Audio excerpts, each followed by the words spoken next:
প্রবাসে যাওয়া মানে শুধু একটি টাকা উপার্জন, নাকি এর পেছনে থাকে একটি স্বপ্ন, পরিবারকে সুখে রাখা এবং একটি নিরাপদ ভবিষ্যৎ গড়া? প্রবাসে থাকলে আপনি পরিবারের কাছ থেকে দূরে থাকেন, সন্তানদের শৈশব চোখের সামনে দেখতে পারেন না, স্ত্রী একাই সংসার সামলায়। এই কষ্টের উদ্দেশ্য হলো একটাই, সেটা হচ্ছে যে স্বপ্নকে এতদিন আপনি আপনার বুকে লালন করে রাখছেন, সেই স্বপ্নকে পূরণ করা। যারা পরিবারের সুখ ও ভবিষ্যৎ গড়ার জন্য দিন রাত পরিশ্রম করে যাচ্ছেন, আপনাদের কষ্টের অর্থ দিয়ে কিভাবে একটি সঠিক সিদ্ধান্ত নেবেন, এটাই আমাদের আজকের আলোচনার মূল বিষয়। আমাদের আজকের প্রশ্ন, বাড়ি নাকি ব্যবসা, কোনটি আপনাদের আগে করা উচিত?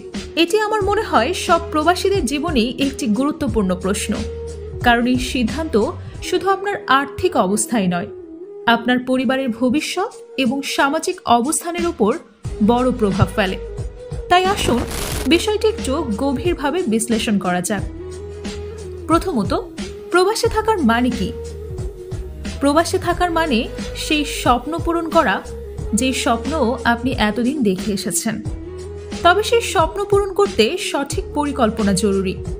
অনেক সময় দেখা যায় আমাদের প্রবাসী ভাইয়েরা বাড়ি তৈরি করার জন্য সব টাকা খরচ করে ফেলেন।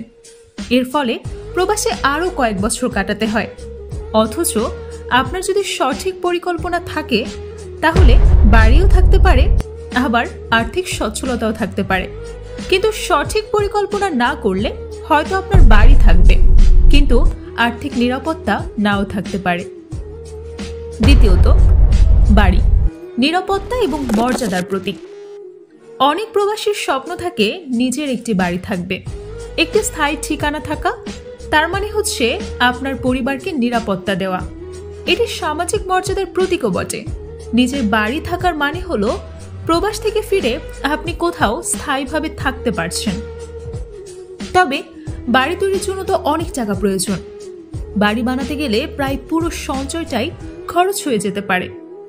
যদি আয়ের অন্য কোনো উৎস না থাকে, তাহলে বাড়ি তৈরি করার পর প্রবাসে থাকা ছাড়া আর কোনো উপায় থাকে না, অর্থাৎ ঘুরে ফিরে সেই একই গন্তব্যস্থল। অনেক সময় ধার দেনাও করতে হয়, যা শোধ করতেও দীর্ঘ একটা সময় লেগে যায়। এখন একটি বড় প্রশ্ন হলো, আপনার কি এখনই বাড়ি প্রয়োজন? যদি আপনার সন্তানরা এখনো ছোট থাকে এবং আপনার পরিবারের আয়ের অন্য কোনো পথ না থাকে, তাহলে বাড়ি তৈরির পরিকল্পনা কিছুদিনের জন্য স্থগিত রাখা কি ভালো হবে না? তৃতীয়ত, ব্যবসা, যা একটি দীর্ঘমেয়াদী আয়ের উৎস। একটি লাভজনক ব্যবসা আপনাকে আর্থিক সচ্ছলতা দিতে পারে। ব্যবসার মাধ্যমে আপনি প্রবাসে দীর্ঘদিন থাকার বাধ্যবাধকতা থেকে মুক্তি পেতে পারেন, কারণ ব্যবসা একটি চলমান প্রক্রিয়া যা চলমান আয়ের উৎস তৈরি করে। এজন্য আমাদের সবার আগে প্রয়োজন ব্যবসার ক্ষেত্রে কি কি সুবিধা রয়েছে সেগুলো আত্মস্থ করা। প্রথমত, ধারাবাহিক আয়। ব্যবসা আপনাকে এবং আপনার পরিবারকে একটি নির্ভরযোগ্য আয়ের উৎস দিতে পারে, যেখান থেকে আপনি কন্টিনিউয়াসলি টাকা আর্ন করতে পারছেন। দ্বিতীয়ত, স্বাধীনতা। ব্যবসা মানে আপনি নিজের কাজে নিয়ন্ত্রণে থাকবেন, অর্থাৎ এখানে আপনার উপর কারো নিয়ন্ত্রণ থাকবে না, বরং আপনি সবাইকে নিয়ন্ত্রণ করবেন। তৃতীয়ত, ভবিষ্যৎ প্রজন্মের জন্য ভিত্তি তৈরি করা। আপনার সন্তানদের জন্য ব্যবসা একটি শক্তিশালী ভিত্তি তৈরি করতে পারে। তারা বড় হলে আপনার ব্যবসা আরও প্রসারিত করতে পারবে। চতুর্থত, সামাজিক মর্যাদা।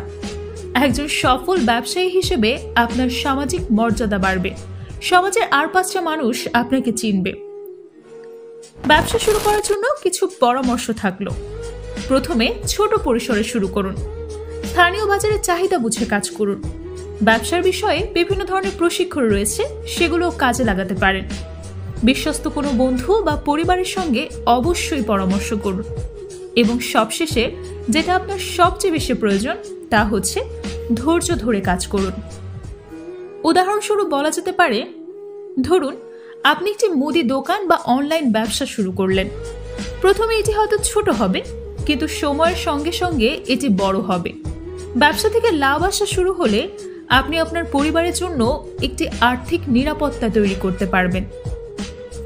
4 নম্বর পয়েন্ট, সামাজিক এবং পারিবারিক দৃষ্টিকোণ থেকে তারা আপনাকে কিভাবে দেখছে। প্রবাসীদের সবচেয়ে বড় চ্যালেঞ্জ হলো পরিবার থেকে দূরে থাকা। আপনি প্রবাসে থাকেন, কিন্তু আপনার স্ত্রী এবং সন্তানরা আপনার সান্নিধ্য পায় না। সন্তানরা বাবার আদর থেকে বঞ্চিত হচ্ছে। ব্যবসা শুরু করলে আপনি কিন্তু দেশে ফিরে পরিবারের সঙ্গে একসঙ্গে থাকতে পারবেন। সন্তানরা আপনার কাছ থেকে জীবনের বিভিন্ন শিক্ষা পাবে। আপনার চোখের সামনে আপনার আদরের সন্তান বড় হবে। তাদের সঙ্গে আপনার সম্পর্ক, আপনার বন্ধন আরো দৃঢ় হবে। অন্যদিকে যদি বাড়ি বানিয়ে বসে থাকেন কিন্তু আয়ের কোনো পথ না থাকে, তাহলে আপনাকে আবারও সেই প্রবাসে ছুটতে হবে। দুর্গন্তব্যই হবে আপনার একমাত্র আবাসস্থল। একটা সময় দেখা যাবে সন্তানরা বাবার ত্যাগের মূল্যায়ন করতে পারবে না, কারণ তারা তো ছোটবেলায় বাবার সান্নিধ্য পায়নি। 5. বাড়ি এবং ব্যবসার মধ্যে ভারসাম্য বজায় রাখা। একটি সঠিক সিদ্ধান্ত হলো বাড়ি এবং ব্যবসার মধ্যে ভারসাম্য রাখা। প্রথমে একটি ছোট ব্যবসা শুরু করুন। ব্যবসা থেকে আয় শুরু হলে ধীরে ধীরে বাড়ি তৈরির জন্য পরিকল্পনা করুন।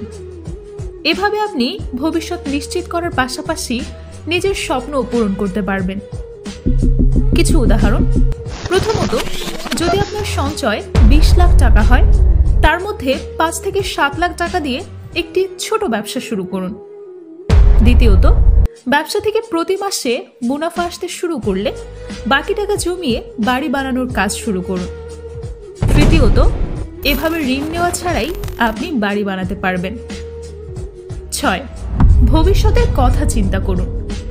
আপনার কষ্টার্জিত অর্থ কিভাবে ব্যবহার করবেন সেটা খুব ভালোভাবে চিন্তা করুন। পরিকল্পনা করুন। একবার ভাবুন, দুবার ভাবুন, বারবার ভাবুন। বাড়ি বানানো হলো একটি দীর্ঘমেয়াদী পরিকল্পনা। ব্যবসা শুরু করলে আপনি একটি স্থায়ী আয়ের উৎস পাবেন, যা ভবিষ্যতে বাড়ি বানানোকে আরো সহজ করে তুলবে। 7. সফল প্রবাসীদের গল্প থেকে শিক্ষা নিন। অনেক সফল প্রবাসী রয়েছেন যারা প্রথমে ব্যবসা শুরু করেছিলেন। তারা ধীরে ধীরে ব্যবসা বড় করেছেন এবং পরবর্তীতে সেই মুনাফার অর্থ দিয়ে বাড়ি বানিয়েছেন। তারা আজ দেশে পরিবার নিয়ে সুখে আছেন। আপনার আশেপাশে তাকালে আপনিও অনেক প্রবাসীদের দেখতে পারবেন। একজন প্রবাসী হিসেবে তারা কিন্তু আপনার জন্য এক উজ্জ্বল দৃষ্টান্ত, যাদের থেকে আপনিও শিখতে পারেন, যাদের জীবনকে আপনিও অনুসরণ করতে পারেন। আপনারও উচিত তাদের পথ অনুসরণ করে তাদের পথেই পদক্ষেপ নেওয়া। আপনি যদি প্রথমেই সঞ্চয়ের সব টাকা বাড়ি তৈরিতেই খরচ করে ফেলেন, তাহলে ভবিষ্যতে আয়ের পথটা বন্ধ হয়ে যেতে পারে। কিন্তু আপনি যদি প্রথম অবস্থায় একটা ব্যবসা দাঁড় করাতে পারেন, তাহলে কিন্তু আপনার আয়ও থাকছে এবং পরবর্তীতে সেই আয় থেকে একটি সুন্দর বাড়িও থাকছে। অর্থাৎ আপনার দুটো স্বপ্নই কিন্তু পূরণ হচ্ছে। কিছু শেষ কথা। জীবনের সঠিক সিদ্ধান্ত নেওয়া খুবই গুরুত্বপূর্ণ। একটি বাড়ি এবং একটি ব্যবসা দুটোই প্রয়োজন, কিন্তু কোনটি আগে করবেন সেটি আপনার পরিস্থিতির উপর নির্ভর করবে। আমাদের কিছু পরামর্শ থাকবে। প্রথমে একটি ছোট ব্যবসা শুরু করুন, হোক সেটা যে কোনো কিছু, যে কোনো ইনভেস্টমেন্টে।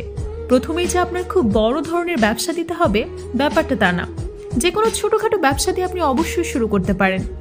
ব্যবসা থেকে লাভ আসা শুরু হলে ধীরে ধীরে পরিকল্পনা করুন কিভাবে আপনি আপনার কাজকে আগাবেন, কিভাবে একটি বাড়ি তৈরি করবেন। প্রথমে পরিকল্পনাটা সবচেয়ে বেশি গুরুত্বপূর্ণ। এতে আপনি এবং আপনার পরিবারের জন্য একটি সুরক্ষিত ভবিষ্যৎ তৈরি করতে পারবেন। আপনার সাফল্য এবং পরিবারের সুখী আমাদের কামনা। সবসময় মনে রাখবেন, একটি সঠিক সিদ্ধান্ত আপনার এবং আপনার পরবর্তী প্রজন্মের জীবন বদলে দিতে পারে। আবার একটি ভুল সিদ্ধান্ত নিমিষেই আপনার সাজানো পরিবার তছনছ করে ফেলতে পারে। তাই আপনি কি করবেন, আপনার চিন্তা। পদক্ষেপ নিন, চিন্তা করতে থাকুন, থেমে গেলে চলবে না। আপনার কষ্টের প্রতিটি মুহূর্তকে সার্থক করুন বুদ্ধি, ধৈর্য এবং সঠিক পরিকল্পনার মাধ্যমে।